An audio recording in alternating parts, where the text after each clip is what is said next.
ini yang menyebabkan anak-anak muda itu susah untuk jadi terang di tempat yang gelap. Jadi kalau kamu tahu kamu adalah terang, Ya. jangan sok gelap. Sama kayak hidup kita, kalau kita hidup sesuai dengan firman Tuhan, Iya. hidup kita akan maksimal, kerjaan kita beres, Iya. kuliah kita beres. Iya.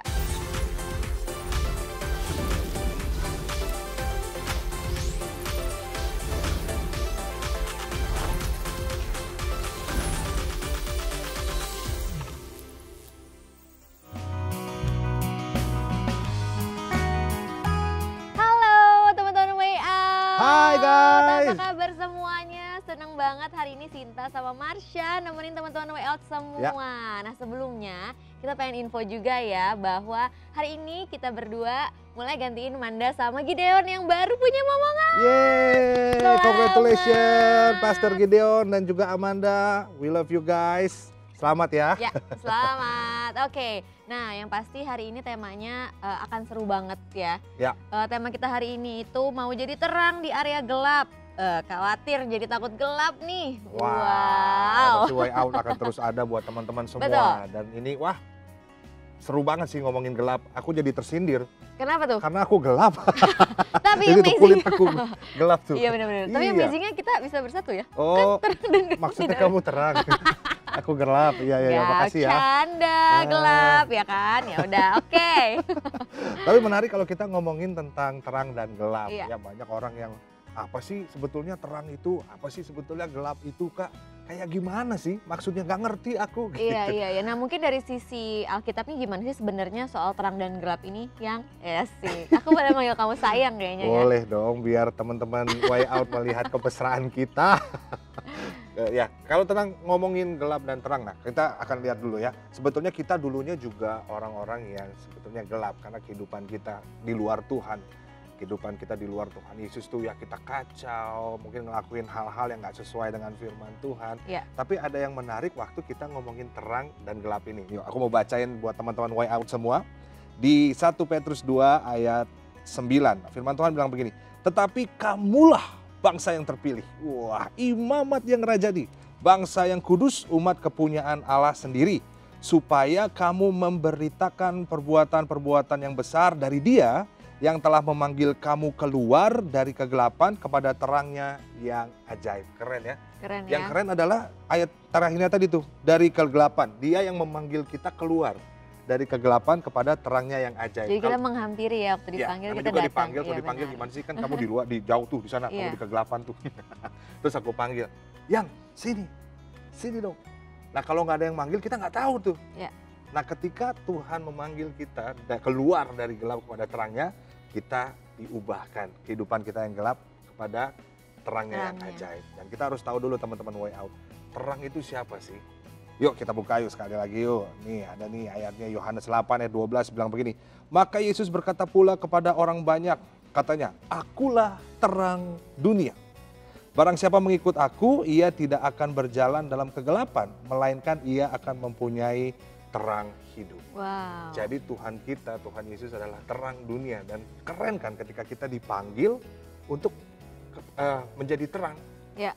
Ketika kita dipanggil, hidup kita dari gelap, kita dipindahkan, itu ngomong tentang berubah, posisi yang berubah. Ya. Dari gelap kepada terangnya. Sehingga waktu kita tahu kita menerima terang itu, pasti kita akan berubah. Ya. Berubah dari pola pikir kita, berubah dari perilaku kita, Attitude kita. attitude gitu kita, ya. cara kita Iya. melayani orang, cara Iya. kita mengasihi orang, itu tuh akan berubah. Karena kita akan melihat bahwa terang Tuhan yang ajaib akan merubah kita. Wah, Dari keren firman sekali. Tuhan itu sendiri. Sehingga ketika kita tahu bahwa kita udah diubahkan Mhm. menjadi terang, kita punya identitas. Identitas kita tuh jelas, anak-anak terang. Wow. Yang pasti kalau anak-anak terang, pasti hidupnya berjalan dalam kebenaran. Iya benar Gitu. banget. Dan Gak ada firman- ya yang ngakunya terang tapi ternyata hidupnya gelap gitu Iya, ya. firman Tuhan jelas bilang kamu adalah garam, kamu adalah terang. So kita harus tahu itu dulu tentang terang dan gelap itu sendiri. Kita dipanggil sama terang yang sejati, yaitu Wah. Tuhan Yesus. Keren banget. Nah, ini sebelum aku lanjut pertanyaan karena ada banyak banget nih sayang pertanyaan sebenarnya. Nah, aku pengen ngajakin semua teman-teman Way Out kalau misalnya mau Ya. kasih pertanyaan ya, Ya. boleh langsung kirim pertanyaannya ya, yang penasaran akan pertanyaan ini, itu. Aduh firman Tuhan ini gimana Kak yang ayat sekian, sekian, sekian. Nah itu boleh ditanyain ya. Kita tunggu pertanyaannya, oke? Aku langsung mau nanya nih, dari pertanyaan, halo way out, aku penasaran ingin tanya tentang pengertian dari terang dan gelap yang sering di-mention di Alkitab. Maksudnya tuh apa ya? Gitu. Bisa disimpulkan kalau terang itu adalah kehidupan kita di luar Tuhan. Dan kegelapan adalah, di dalam Tuhan maksudnya, sorry. Kalau terang itu adalah kehidupan kita di dalam Tuhan, di dalam Kristus. Dan kalau gelap itu adalah kehidupan kita di luar Tuhan, di luar Kristus. Nah waktu kita nggak ngerti tentang identitas kita, ini yang menyebabkan anak-anak muda itu susah untuk jadi terang di tempat yang gelap. Karena mereka nggak tahu identitasnya. Jadi mereka bisa ikut-ikutan gelap juga bisa gitu ya? Bisa ikut-ikutan gelap karena mereka pikir, gue nih siapa ya? Dan apalagi zaman sekarang banyak sekali yang mencari penerimaan orang. Iya benar. Sehingga dengan mereka mencari penerimaan orang tuh mereka kompromi dengan sesuatu yang mungkin tidak sesuai dengan firman Tuhan. Bener banget, dulu ya aku sebelum kenal Tuhan tuh aku pernah banget loh sebelum bertobat istilahnya gitu ya, aku tuh biar bisa diterima sama lingkungan sekitar aku, sama teman-teman aku gitu. Lingkungan aku yang mungkin gaya bicaranya, terus mungkin gaya hidupnya yang mungkin gak sesuai sama firman Tuhan. Jadi biar aku diterima, aku ikut-ikutan tuh biar sama seperti mereka, sebahasa dengan mereka gitu. Padahal sebenarnya itu gak sesuai dengan firman Tuhan. Jadi kayak terombang-ambing gitu loh. Iya, itu yang menyebabkan jadinya mereka sulit untuk jadi terang di tempat yang gelap. Pada akhirnya jadi ikut gelap deh. Iya bener banget, nah itu kali yang dinamakan jadi takut gelap nih karena mungkin dia nggak sadar akan identitasnya tadi gitu kan. Iya. Kalau dia sadar, dia pasti akan hidup di dalam firman Tuhan. Firman Tuhan kan pelita dan terang bagi jalan kita. Sehingga kita percaya bahwa mereka akan tetap pada prinsip-prinsip kerajaan Allah, prinsip-prinsip dari firman Tuhan. Betul. Oke, ini nextnya ada pertanyaan lagi nih ya. Saya ingin tanya, apakah membedakan terang dan gelap cuman sebatas dilihat dari dosa dan tidaknya seseorang? Bukannya semua orang pasti berdosa?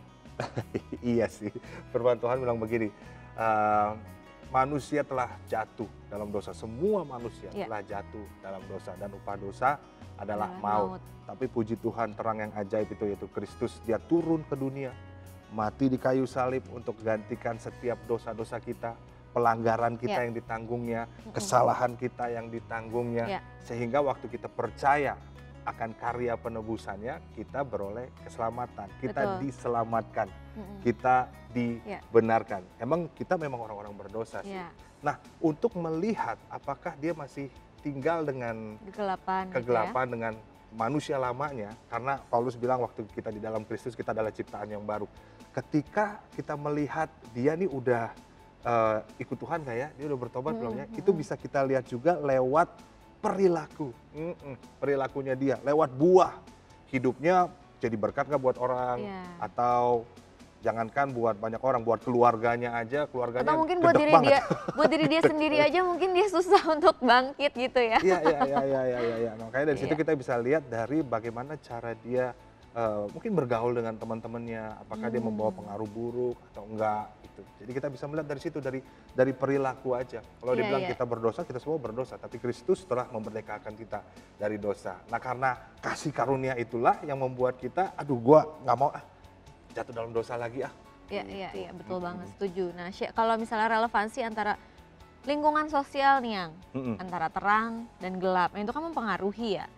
Nah ini bisa dibahas dikit gak? Maksudnya relevansi ini kan mungkin di sosial kita tuh deket banget tuh antara ada teman-teman kita yang mungkin banyak gitu yang pergaulannya kurang baik gitu sama yang mungkin emang sudah di dalam Tuhan gitu. Nah bisa nggak sharing sedikit tentang relevansi antara lingkungan sosialnya gitu? Iya. Maksud kamu kayak kita takutnya kebawa gitu relevansi dengan ada teman-teman yang ternyata membawa dampak buruk dalam hidup kita gitu ya. Nah kita juga harus tahu, teman-teman kita harus belajar bahwa firman Tuhan bilang kamu adalah garam, kamu adalah terang. Itu jelas lu ngomongnya lo. Bukan kamu harus jadi garam, kamu harus jadi terang. Nah garam itu kan memberi rasa. Terang juga itu memberi sinar, jadi menyinari. Jadi garam dan terang itu harusnya bisa menginfluence sekitar mereka. Nah Cuman society, lingkungan kita bilang bahwa mereka menggeser sedikit arti kata dari influence itu sendiri. Iya. Influence tuh kayak gimana sih? Influence yang subscribernya banyak. Iya. Influence itu yang followersnya banyak. Followers gitu. aku apalah Kak, cuma 10, itu juga keluarga semua. Dan mereka merasa bahwa itu tuh kayak orang yang ternama. Kalau kita lihat Google tuh ya, influence tuh ada orang yang ternama, orang yang banyak followers, orang yang ini. Padahal nggak demikian dengan firman Tuhan. Firman Tuhan bilang kamu adalah garam, kamu adalah terang. Sedikit garam itu pasti memberi rasa. Memberi rasa buat kita. Nah ini yang kita harus tahu supaya kita pada akhirnya tahu bahwa kamu tuh bisa loh mempengaruhi orang-orang di sekitar kamu dengan value-value firman Tuhan. Kamu tuh bisa loh hidup dalam kebenaran. Dengan prinsip-prinsip kerajaan. Sehingga mereka terinfluence dengan kehidupan kita. Nggak gampang kena mental. Ya.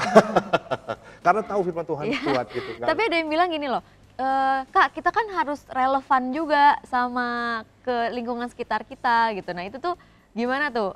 Relevan, karena kan tipis banget ya kayak kita relevan sama mereka atau kita mengikuti gaya hidupnya mereka gitu kan. Nah itu gimana tuh menurut kamu? Ya yang namanya relevan kan ya biasa aja gitu ya. Ya kamu minum kopi ya minum kopi, kan kamu makan steak. Yang nggak relevan tuh kalau kamu makan sajen, itu kan nggak relevan. Kalau kamu nongkrong gitu, terus yang lain pada steak, kamu saya minta sesajen. Itu nggak relevan. Hidup sih biasa aja, cuman yang bikin beda itu gaya hidup kita. Gaya hidup yang sesuai dengan firman Tuhan. Sebetulnya itu sih. Oke, ini ada pertanyaan juga nih. Mau tanya, akhir-akhir ini aku jadi suka ngomong kasar karena pengaruh teman baik di sekolah. Padahal teman-temanku itu baik kok. Apakah artinya pertemananku termasuk dalam lingkungan gelap? Jadi ini teman-temannya ini suka ngomong kasar nih. Tapi sebenarnya teman-temannya tuh mungkin nemenin dia, baik gitu sama dia gitu ya, segeng gitu. Tapi suka ngomong kasar. Gimana tuh yang? Ya teman-teman, sebetulnya teman-teman harus tahu dulu bahwa kita tuh hidup tuh penuh dengan pergaulan, pertemanan, dan nggak semua teman kita tuh mungkin kenal Tuhan, atau nggak semua teman-teman kita sungguh-sungguh sama Tuhan. Dan mungkin culture juga kali ya yang dibangun dari zaman SMP gitu ya, zaman SD. Nah tapi kan kita tuh harusnya kita yang menjadi influence buat mereka. Iya betul. Memang tanpa disadari kalau kita bergaul erat gitu ya, kalau kita nggak kuat dalam firman Tuhan, kita yang kebawa arus. Aku kasih contoh yang singkat deh, waktu itu aku pernah main buat Elo. Aku jadi drummernya tuh waktu itu tuh guys. Nah main 3 bulan sama Elo, tiba-tiba tahu nggak? Logat aku berubah jadi ke Ambon-Ambonan. Kakak di mana kak? Ketawanya juga berubah. Hai, ada aja. Karena lingkungannya ngomongnya Ambon semua. Ambon semua. Oke. Nah, ada juga waktu aku main sama Pinkan Mambo. Semuanya orang Jawa. Jadi kamu ngomongin Jawa? Nang dikon, ke bawah. Jadi kalau misalnya kita terlalu dekat, terkadang kita tanpa sadar kita bisa terbawa arus, terinfluence itu. Nah harusnya kan kamu yang menginfluence mereka dengan kebenaran firman Tuhan. Iya, karena kamu tadi adalah terang tadi dan gitu garam. kan. Ya. Jadi dimanapun kamu ditempatkan, kita tetap bisa berdiri di dalam prinsip-prinsip kerajaan Tuhan, firman Tuhan. Kita tetap punya prinsip, gue nggak ini gue nggak mau mabuk gue nggak mau main cewek gue nggak mau drugs Yang lain pada drugs, yang lain pada misalnya kayak main cewek gitu. Kita mah enggak gue nggak. Karena gitu, memang value kita nggak kayak gitu, karena kita adalah terang dunia dan garam dunia gitu ya. Dan percayalah, itu malah akan membuat respect banyak orang, karena kita punya prinsip. Oke, ini next pertanyaan yang sekarang sering dibilang nih ya. Kalau teman-temanku toksik, nah ini kan istilahnya toksik sekarang banyak digunakan ya. Kalau teman-teman aku toksik nih Kak, apakah mereka termasuk lingkungan yang gelap? Kalau iya, apakah aku harus menjauhi mereka? Kamu tahu dari mana kalau teman-teman kamu itu toksik? Berarti kan ada sesuatu yang dia rasain. Toksik banget di pertemanan gua nih. Iya. Bisa juga itu Roh Kudus yang ini ya, negur kita, yang ngomong sama kita gitu. Bisa juga. Nah, waktu kita udah mulai ngerasa, aduh ini toksik nih pergaulan gue nih. Nah, kita harus sadar bahwa kita harus cepet-cepet untuk jaga jarak. Kenapa? Karena toksik itu, racun itu merusak hidup kita sendiri. Merusak diri kita. Nah, juga racun. Kalau teman-teman way out minum obat nyamuk gitu ya. Yeah. Kan racun tuh. Yang mati itu kita. Yeah. Yang selesai itu kita. Kita nggak bisa minum racun tapi orang lain yang mati. Orang lain meninggal. Kita minum racun, mati lu. Nggak bisa, kita yang mati. Sehingga kita tahu kalau ini udah toksik, berarti artinya pergaulan gue ini merusak diri gue. Menghancurkan diri gue. Dan bahkan membawa gue menjauh dari pengenalan akan Tuhan. Membawa gue menjauh dari kebenaran firman Tuhan. Dari hidup yang harusnya sesuai dengan firman Tuhan jadi enggak gitu kan. Kita tahu tuh. Nah waktu kita menyadari itu, pertanyaannya kok kita masih mau betah ada di situ. Dimana itu merusak kita. Harusnya kita nggak mengizinkan itu terjadi. Jangan karena penerimaan itu tadi kita jadi memaksakan kita supaya diterima. Sebenarnya kita udah tahu itu toksik, tapi kita tetap ada di situ supaya penerimaan itu tadi gitu ya. Makanya kita yang harus healing ourselves, sembuhin diri kita, keluarin setiap toksik yang ada. Salah satunya dengan nggak terlalu bergaul dengan mereka. Karena kamu tahu kalau kamu bilang, aduh lingkunganku toksik banget, artinya ada sesuatu yang sudah mulai dipengaruhi. Gelisah lah hatinya. Ada sesuatu yang hancur. Dan mungkin juga tadi yang kamu bilang, Roh Kudus bilang, udah yuk. Ya benar-benar. Dan kalau aku bilang sih, kita tuh punya hak untuk, istilahnya surrounding kita punya hak untuk memilih surrounding kita. Kayak kamu tadi, kamu kan bisa terinfluence sama tadi bahasa, tiba-tiba bahasa Jawa, bahasa Ambon. Nah kita juga punya hak untuk memilih siapa yang ada di sekitar kita. Karena mereka yang sedikit banyak menginfluence kita loh untuk dalam kehidupan kita, bagaimana kita berkata-kata, bersikap, mereka tuh termasuk dan kita bisa memilih teman-teman kita bisa memilih lingkungan kita supaya kita jadi jauh lebih baik dan bebas dari toksik-toksik tadi. Betul, memilih teman. Nah, terus aku harus jauhin dia nggak sih Kak? Aku harus jauhin mereka nggak sih? Kalau aku bilang, jauhin jangan, jaga jarak ya. Yes, betul. Karena kalau kita ngomong tentang influence, ada 3 kata di situ, 3 huruf bukan 3 kata, 3 huruf di tengahnya. 3 huruf. F-L-U, flu. Sekarang kita belajar jaga jarak. Iya. Berapa? 1 meter ya? 1 meter. 1 meter kan, supaya nggak ketularan. Flu itu kan ditularkan dengan kita deket-deket, dengan droplet, dengan apa, kita harus jaga jarak nih.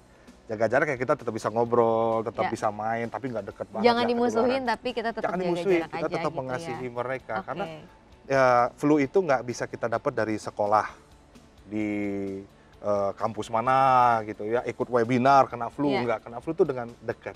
Nah makanya kalau misalnya bilang, Kak aku jauhin nggak ya? Jangan, tapi jaga jarak. Ada hal-hal tertentu yang kamu harus set boundaries sama mereka supaya kita tidak terkena flu itu sendiri.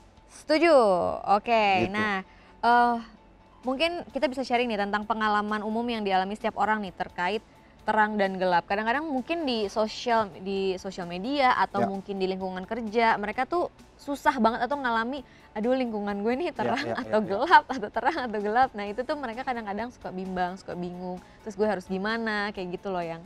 Iya, kalau di society kita melihat juga ya sekarang bahkan di sosial media kan sekarang sesuatu yang luas banget. Iya, luas banget. Handphone tuh bisa membuka apa aja di situ. Akses apa aja di situ ya. Termasuk kayak ya sosial Instagram, apalagi TikTok sekarang dengan FYP itu kita bisa melihat value sebetulnya. Kita bisa melihat value di situ, apakah value itu sesuai dengan kebenaran firman Tuhan atau enggak. Ada yang ternyata gini, jalan sama laki orang, itu kan bukan value yang bagus, tapi Dan dia bangga ya dengan itu ya. Hal itu. Dia bangga dengan hal itu dan dia kasih tahu dengan itu. Dia pede dengan itu. Nah, harusnya kita anak-anak Tuhan juga pede. Untuk ngomongin bahwa ini hidup gue ya rohani. Berarti jangan takut dianggap ini ya yang so suci loh gitu. Jangan takut. Kudus loh gitu kan biasanya gitu ya. Kita suka takut mendeklar bahwa kita tuh anak Tuhan, kita tuh anak dalam kebenaran. Itu kadang-kadang sama teman-temannya tuh takut dijauhin, dibilang kayak ih so bener banget sih hidup lo gitu. Biasanya gitu tuh. Kadang kita takut tuh karena mereka justru malah nggak takut. Mereka firm sama diri mereka. Misalnya yang lesbian, yang gay, ini pacar gue tapi sesama jenis. Dan mereka pede dengan mereka pede, bodoh, gue mau dibully deh. Tapi kita anak-anak Tuhan yang harusnya hidup sesuai dengan kebenaran firman jadi takut gitu. Jadi enggak, gue takut dibully, takut dibilang sok suci. Nah itu kan kebalik. Harusnya kita yang memberikan value-value itu sendiri sebetulnya buat mereka. Sehingga mereka juga ngelihat, ada loh orang yang punya prinsip, ada loh anak-anak muda juga yang keren, yang hidupnya bener, nggak macem-macem, yang ngomongnya nggak kasar, yang nggak drugs, yang perhatian. Waduh, itu mahal harganya. Jadi kalau misalnya mereka sudah boleh declare sedemikian rupa ya dengan keduniawian mereka. Nah kita juga sebagai anak-anak Tuhan juga harusnya bisa declare itu tanpa malu, tanpa hesitate untuk yuk kita declare bahwa kita tuh anak-anak dalam kebenaran, dalam terang tadi ya. Yes, bener. Oke, nih ada pertanyaan. Aku ingin tanya, mungkin nggak untuk orang lain bisa menjadi terang bagi lingkungannya walau dulunya dia ada di lingkungan yang gelap? Mungkin nggak tuh ya? Aku akan jawab bisa banget. Bisa banget ya? Kita berdua kan mengembalakan di sebuah gereja. Ya. Nah kita melihat banyak kesaksian-kesaksian yang ada di sana. Yang dulunya ada satu orang datang ke kita ikut ibadah gitu ya. Waduh mata merah. Waduh waktu itu dia bener-bener kayak orang. Wah kayak orang kita nyanyi-nyanyi dia. Sombong angku dan kayaknya mungkin. Terus aku doain kan, dia datang, aku doain bro lo keren. Ya. Terus aku doain, tiba-tiba dia nangis teman-teman. Dia nangis. Selesai ibadah dia cerita. Nangis ada ini ya di sini. Oh sini. iya ada pulau-pulau ya di sini ya. Aduh alias semua air mengalir. Iya benar-benar. Aduh harus dijelasin ya detail ya. Ya gitulah. Tadi doain dia nangis, setelah ibadah dia cerita, Kak aduh hidup aku hancur banget. Dia bilang. Dosa mana yang gak pernah aku lakuin? Ih sombong dia. Sombong, dosa aja sombong. Dosa aja sombong. Dia free sex dia drugs bahkan dia hampir dibilang kena penyakit AIDS, tapi ternyata puji Tuhan enggak. Dia cerita aku capek sama hidup aku kan.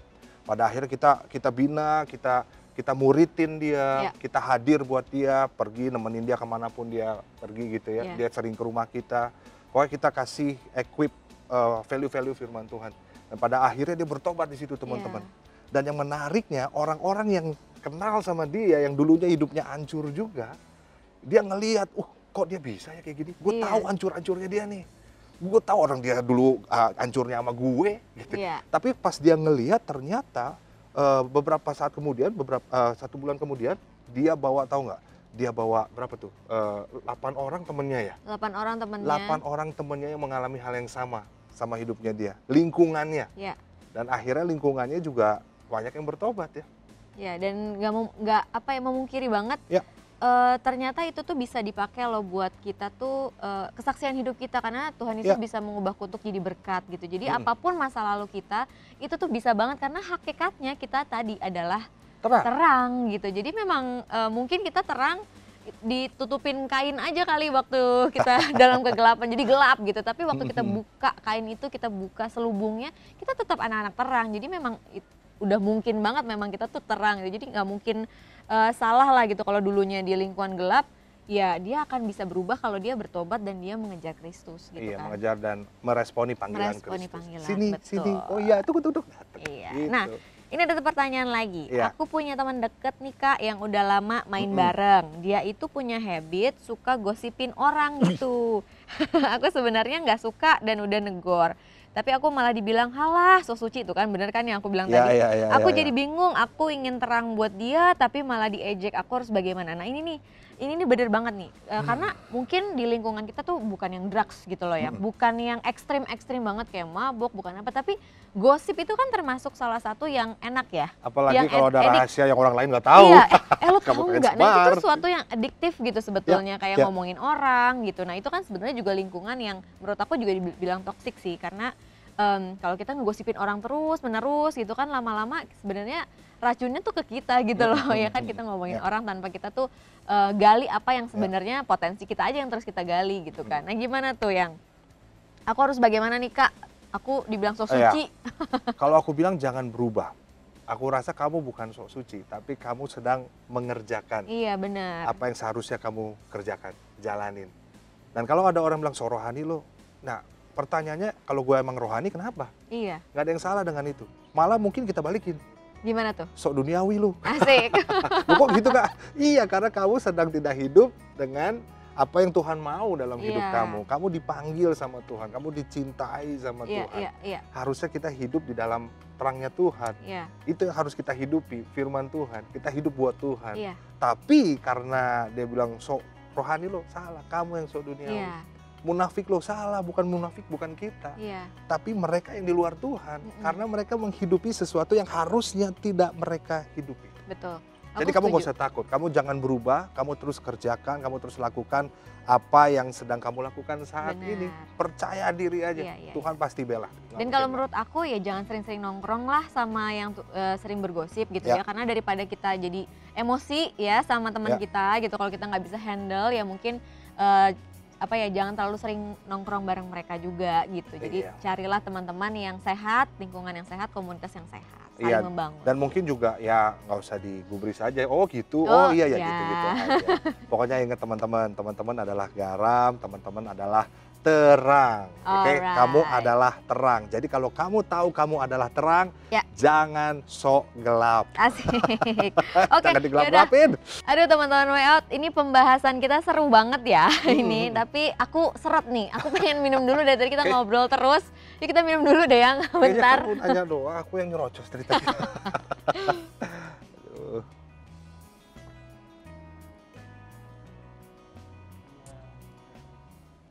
Terang itu datang buat kita sebagai manusia, sehingga kita hidup di dalam terangnya Tuhan. Baru bangun aja kita dikasih banyak pilihan. Betul. Mau baca Alkitab dulu, mau berdoa dulu, atau langsung sarapan. Jadi justru kita bisa belajar dari setiap kehidupan orang. Betul. Belajar dari situ, sehingga kita nggak jatuh ke lubang yang sama.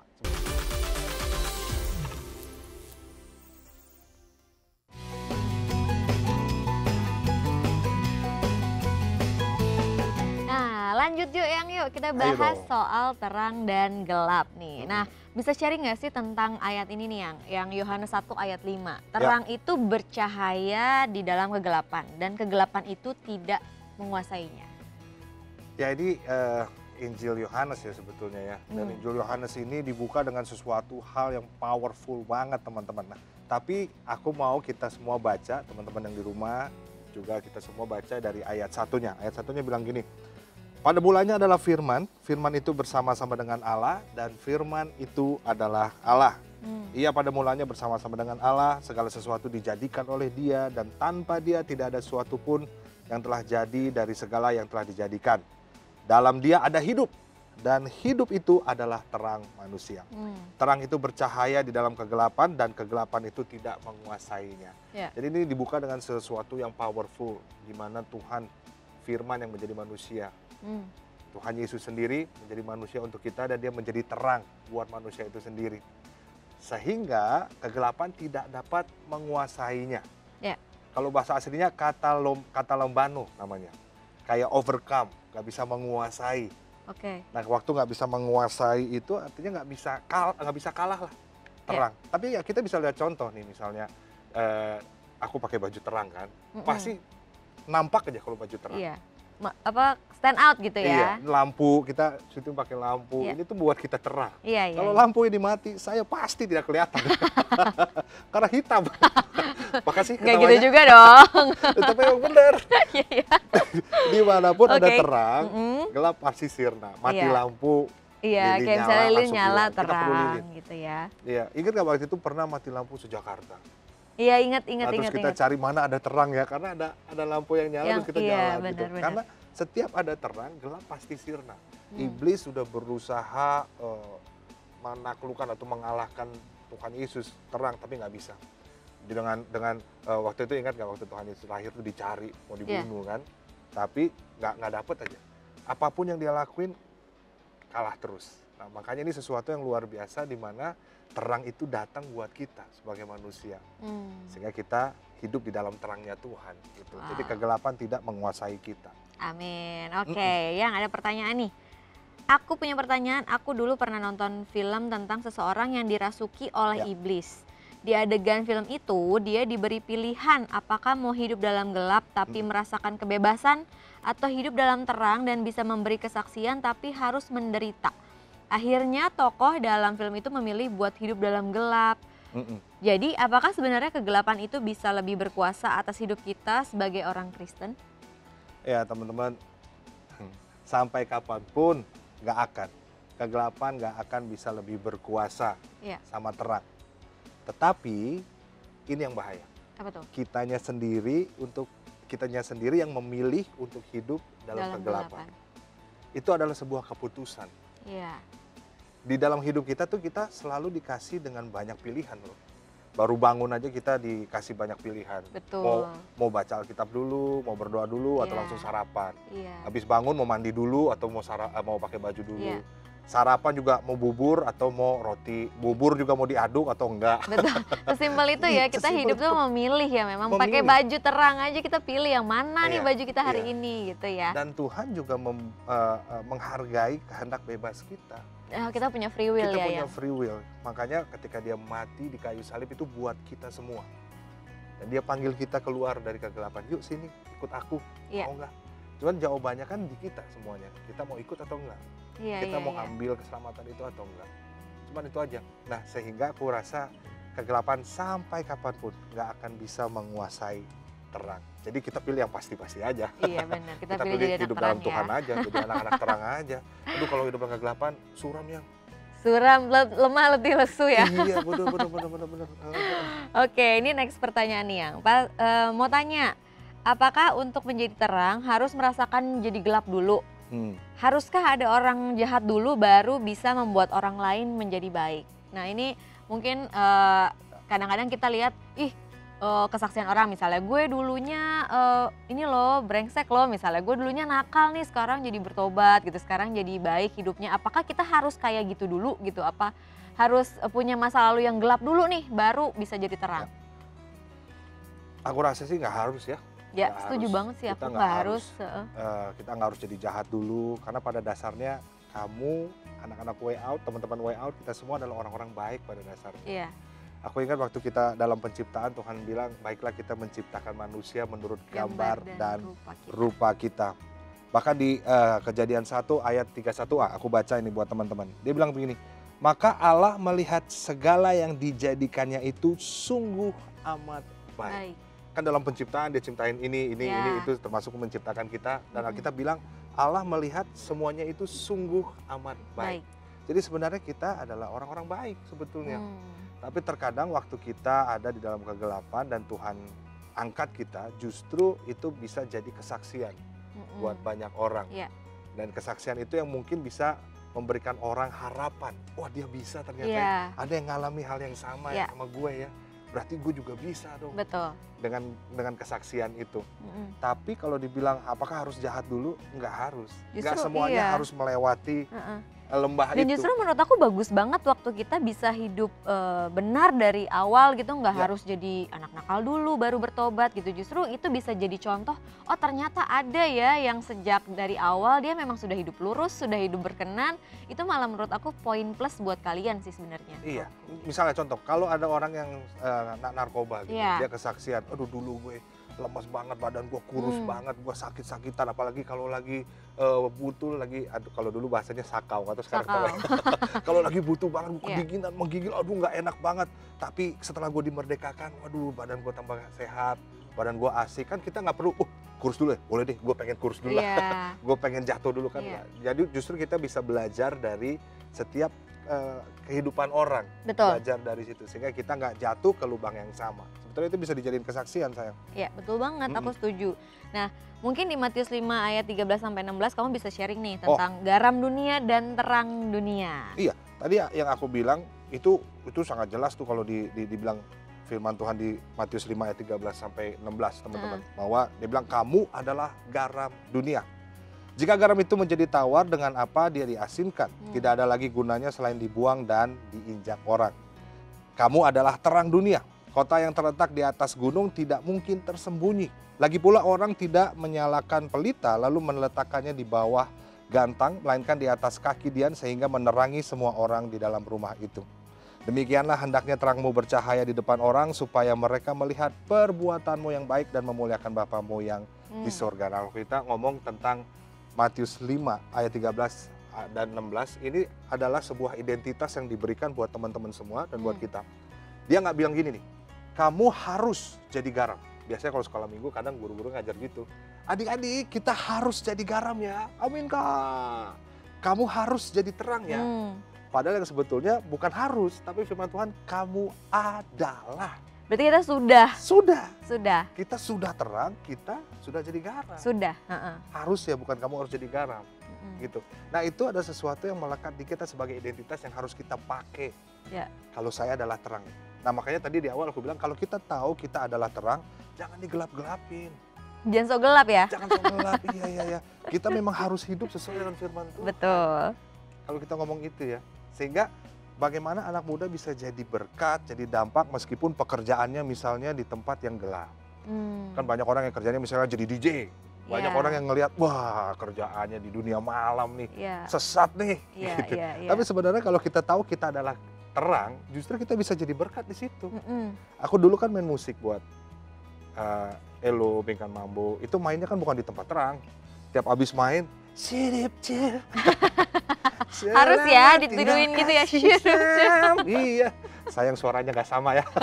Tapi setelah main itu, waduh, itu semua banyak yang penari-penari kurang pakaian, lewat, gitu. Banyak keluar ya, waduh. Nah kita kalau kita tahu prinsip-prinsip kerajaan, kita pasti langsung, aduh, cabut aja gitu. Bukan langsung Tuhan, mau ya? Bukan, wow, seru, yes, nggak gitu. Tapi aduh nggak bisa, tapi satu ditutupnya.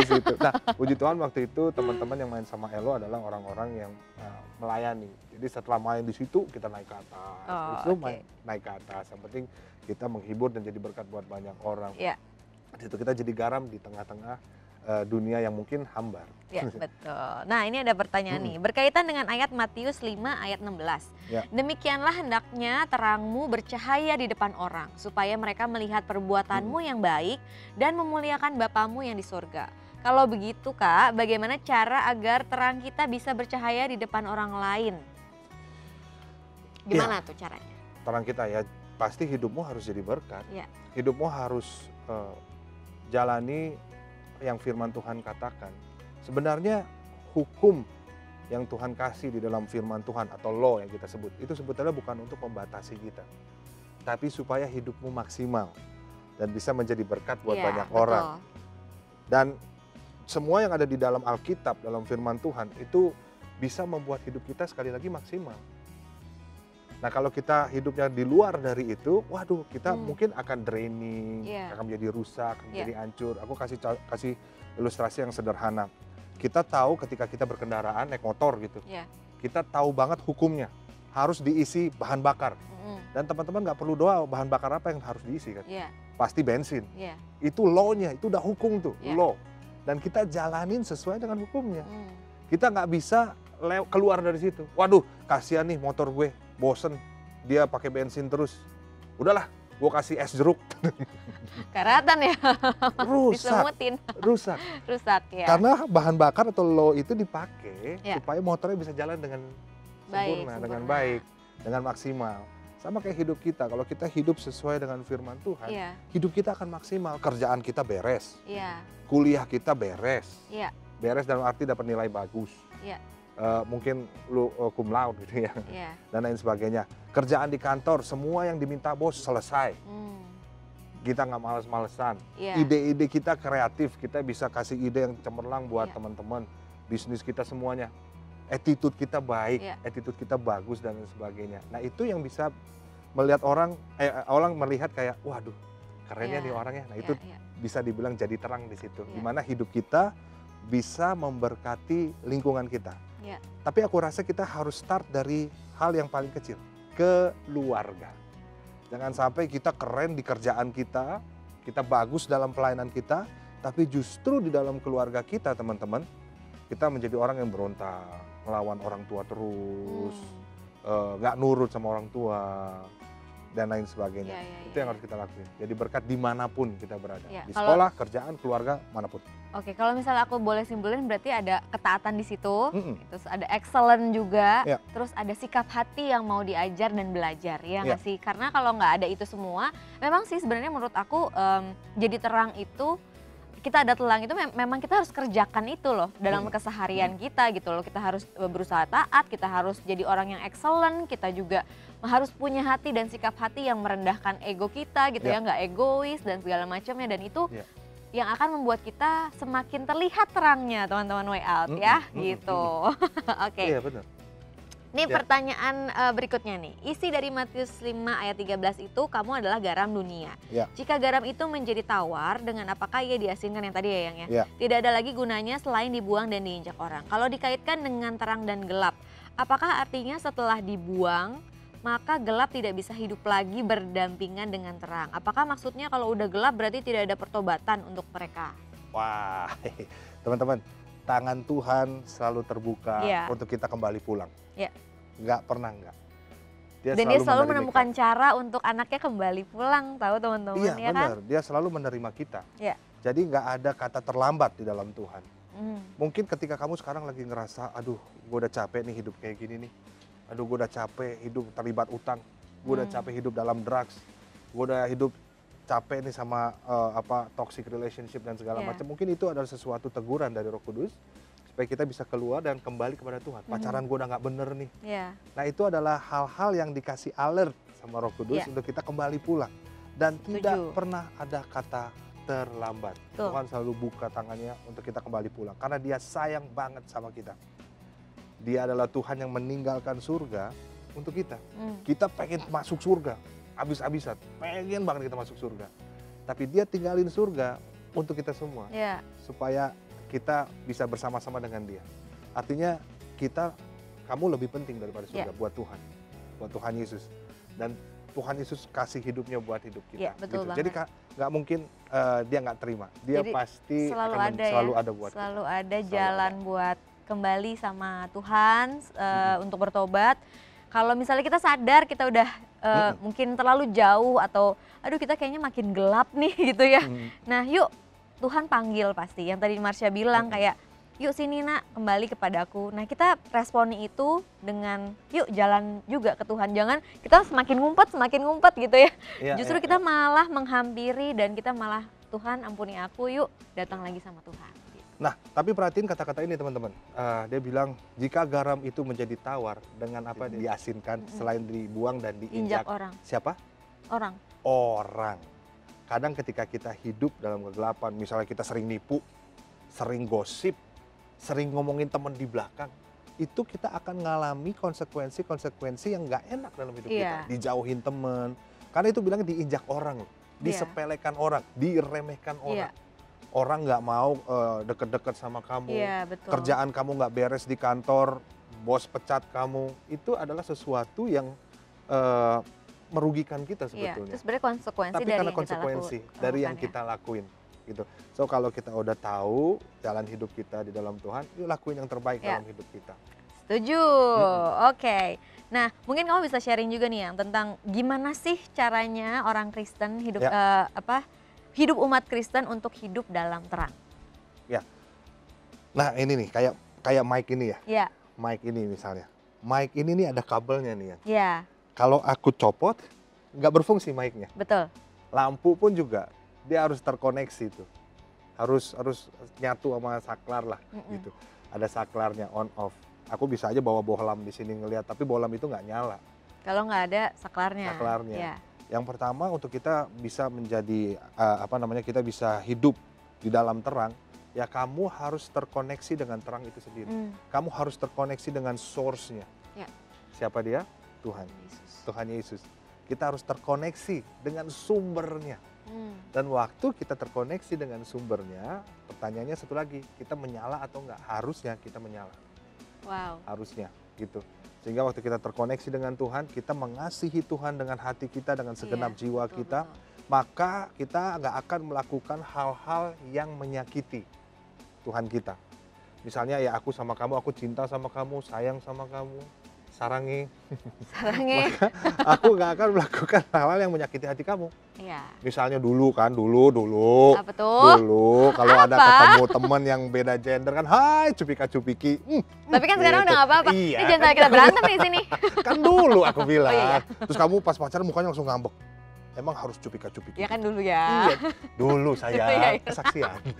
Tapi setelah ada kamu atau nggak ada kamu, karena aku tahu kamu nggak suka, jadi kalau ketemu yang lain, apa kabar? Mereka udah maju, aku tidak, karena aku sayang, gitu. Tapi sekarang untung udah enggak kan. Untung udah enggak. Dulu kan aku karena mungkin ya tadi terpengaruh sama lingkungan-lingkungan yang tadi yang nggak bener itu, yang toksik itu. Aku takut kehilangan. Baiklah ya.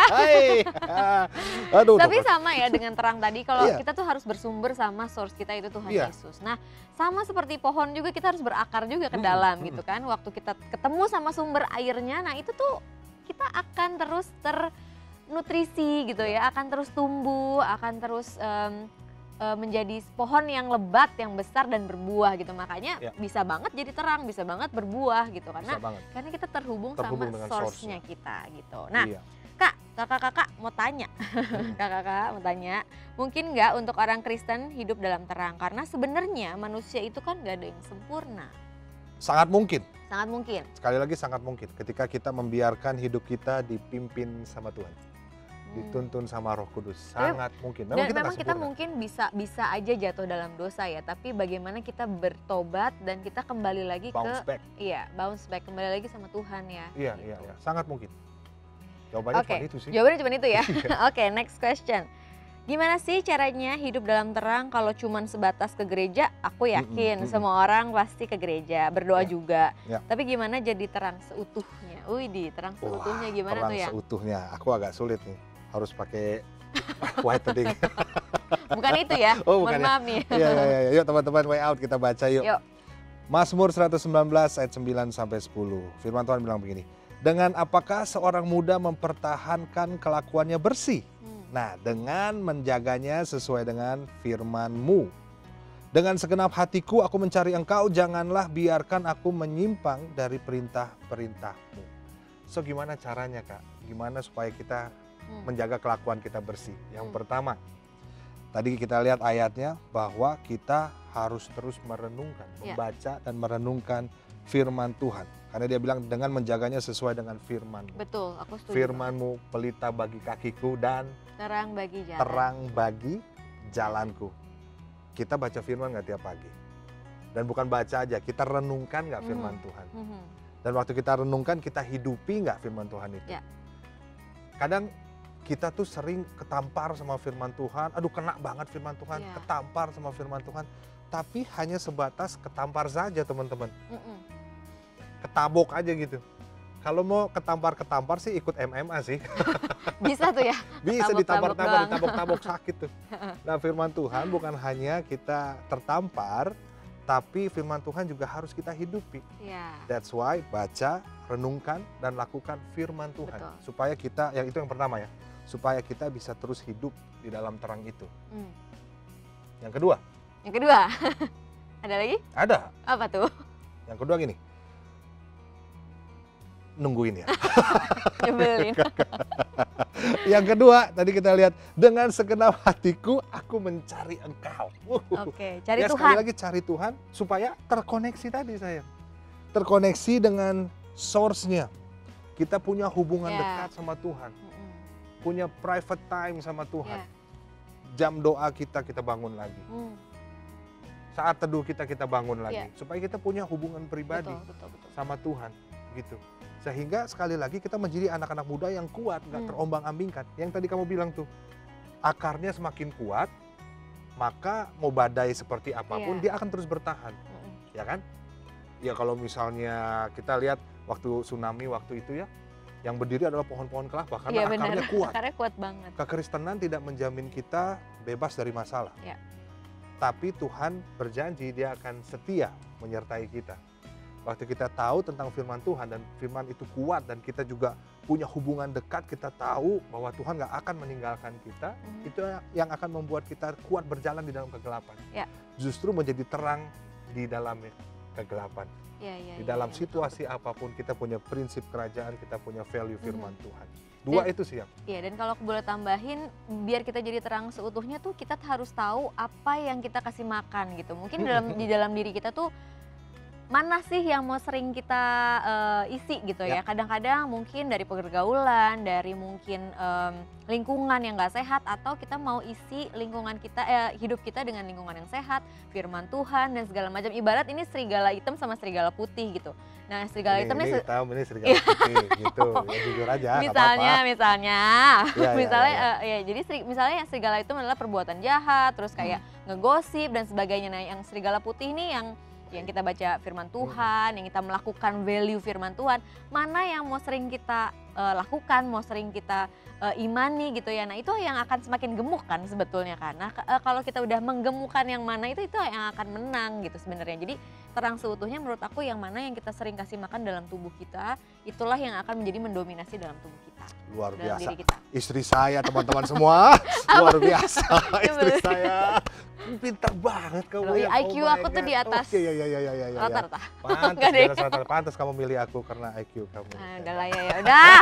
Oke, udah kita sudahi saja ya ini karena makin kepedean ini suami saya. Seru banget ya ini pembahasan terang dan gelap ini. Terima kasih teman-teman Way Out yang sudah menyaksikan episode Way Out kali ini. Jangan lupa kalau teman-teman Way Out mau bertanya gitu ya, misalnya seputar masalah aku jomblo nih Kak, gimana caranya biar dapat pasangan hidup?